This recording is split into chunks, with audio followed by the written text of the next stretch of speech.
Hello, it's Jay here again and welcome to another tutorial.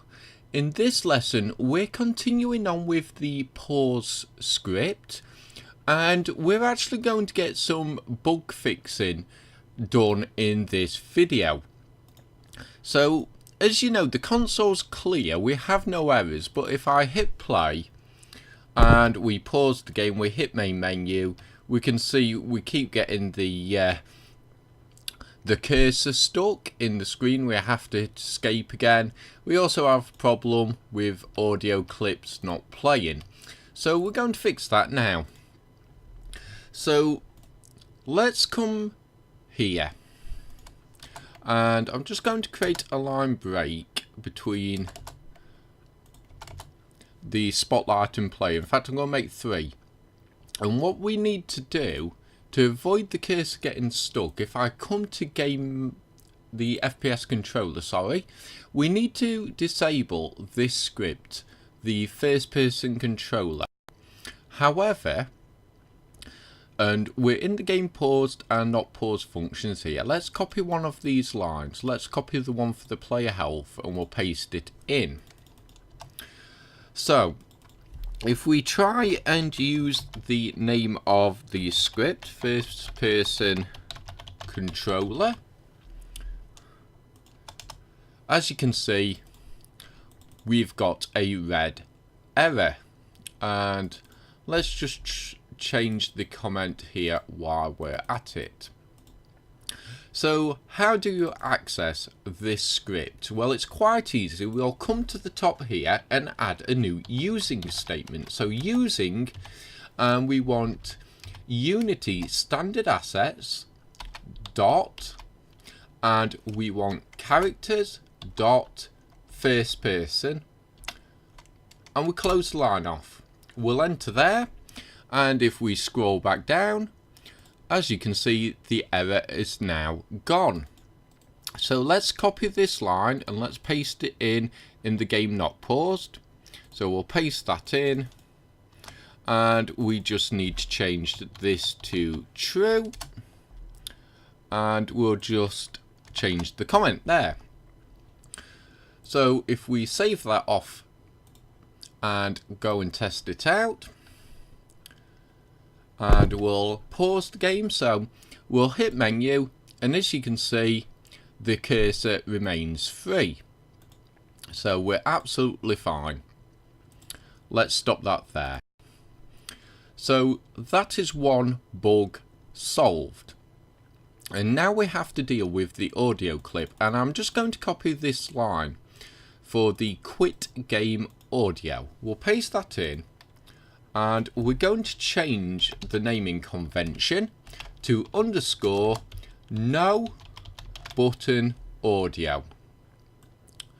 And we'll change the comment, so create slot in inspector to assign audio clip for, and we'll put it into the question marks no button. And we'll do the yes button, it's for these here, in another video, because we will have to do these in a slightly different way. But let's just get the no up and working for now.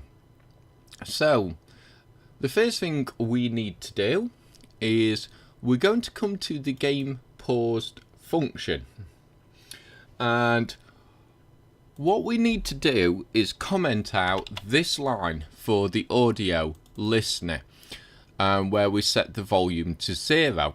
If the volume's 0, we can't hear any sounds. However, I included this because you may not want sound in this script, and I'll explain why. That's because when the game's paused, you won't just be able to hear these audio clips, but you might get other sounds playing in the background from the game itself. You may not want that.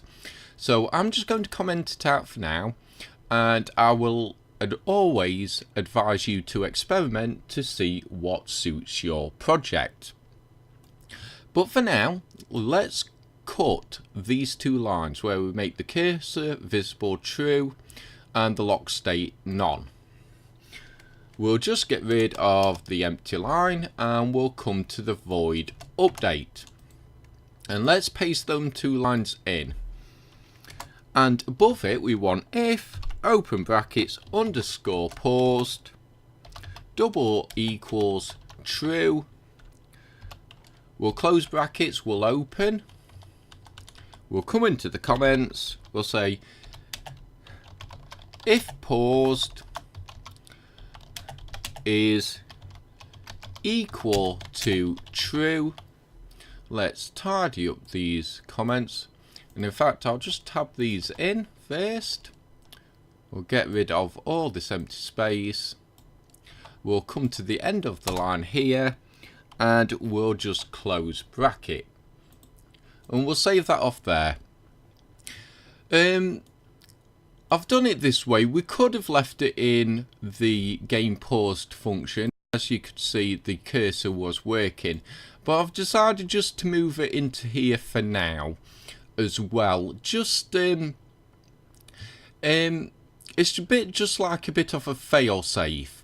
That way we should never ever have the cursor lock up on us when we are trying to work in the pause menu. So with that said, let's come down to the void on GUI. And as you know, we had the sound effects playing here in these 2 lines. So let's just create a line break. And we should not need to do anything else now. These should work fine. And as for the no button, let's just copy one of these lines where we play one shot, and let's just paste this in.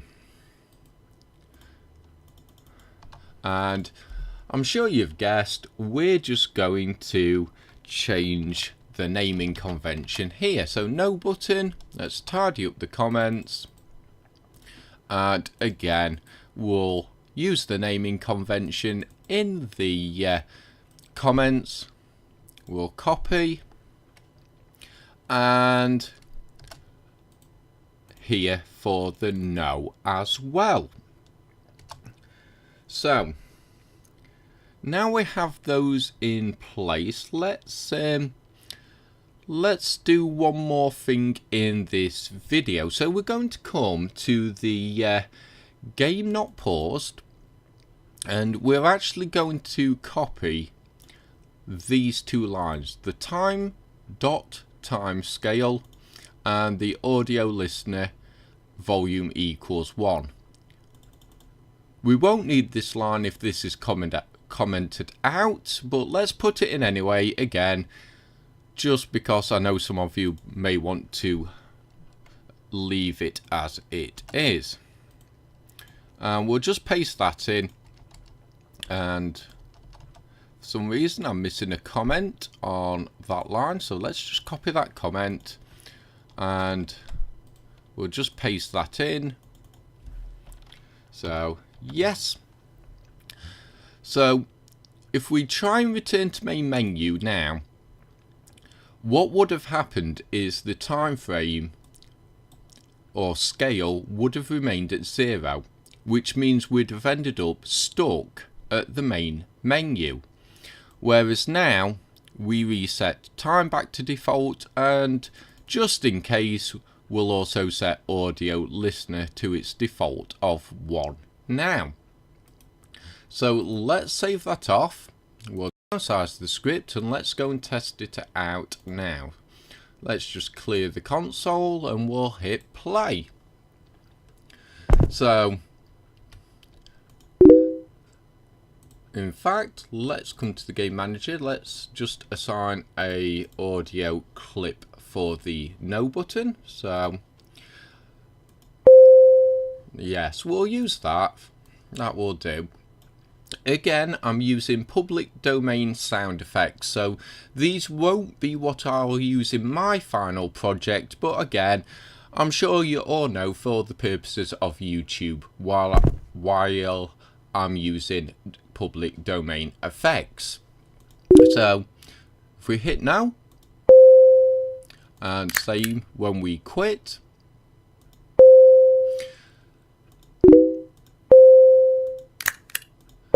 So that's all working perfectly. As we can see, the cursor never becomes locked. Let's test out the main menu. We'll hit yes and we'll start the game. Remember, no sound effects going to play this time, because our sound effects for the yes button will do in another video. I'll just hit no for now. And it's the same with quit. We cannot quit while we're in the editor. We can only quit when we actually do a build. But we've sorted out a number of issues with this script, so it should be working a lot better for you now, and we'll pick this up in the next video. So I hope you enjoyed this lesson. I hope to see you next time, and until then, as always, bye for now.